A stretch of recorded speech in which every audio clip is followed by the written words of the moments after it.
Hi everyone, welcome back to my channel Enriching ELT.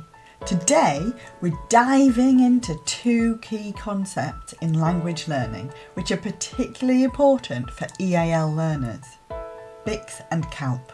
These terms, coined by Jim Cummings, are game changers for understanding how students learn and use language. Let's break it down and I'll show you how useful it's going to be in your teaching. My name's JMHdR, an English language teacher and trainer, a CELTA Delta tutor with a Masters in Teaching English to Young Learners. I've got a PGCE in primary education and over 30 years of classroom experience. I understand the unique challenges that teachers face, and I'm passionate about sharing practical, effective strategies to enhance your classroom practices. Imagine an iceberg. The part you see above the water represents BICS, Basic Interpersonal Communicative Skills. This is the conversational everyday language, the active language that students use for chatting with friends or asking simple questions or greeting someone. It's the language that's visible and it develops quickly, often within 1 to 2 years, but the real challenge lies beneath the surface. This represents CALP, or Cognitive Academic Language Proficiency.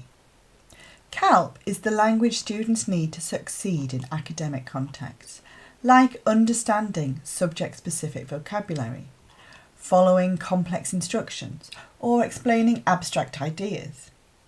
Developing CALP takes much longer, typically 5 to 7 years, because it's more complex and it's highly specific to academic disciplines. Here's where the iceberg analogy really shines.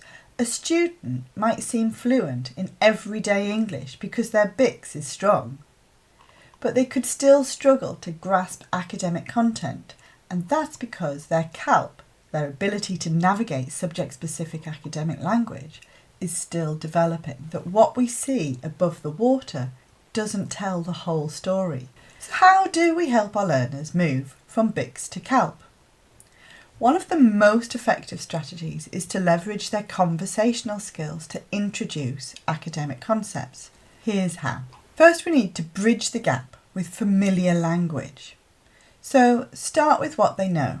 Use familiar words and phrases to explain new or more complex concepts.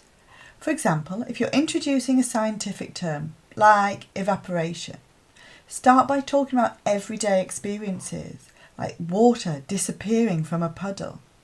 Encourage everyday connections, so when students share their ideas using BICS, build on their responses by introducing the academic vocabulary. So a student might say, "Oh, the water goes up into the air," and you can reply with "Exactly. That process is called evaporation." Model CALP through think alouds. When explaining academic tasks, verbalise your thought process. Say things like, "I'm underlining this because it's a key term," or "This word connects to the main idea." By using BICS as a stepping stone, we make CALP less intimidating and more accessible for our learners. To wrap up, remember this. BICS is the conversational language we see above the water. CALP is that deeper academic language below the surface. Together, they form the iceberg of language proficiency. As teachers, our role is to help students navigate both of these layers by building bridges between everyday language and academic success. Thanks for watching. Don't forget to like and subscribe and share your thoughts in the comments. I'd love to hear how you feel about BICS and CALP.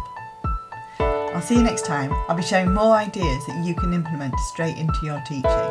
Pop in the comments where you are, what subject you teach, and if you've got any problems, I'll try to address them. If you're interested, there's also the course Enriching EAL, which you'll find on my website, link below.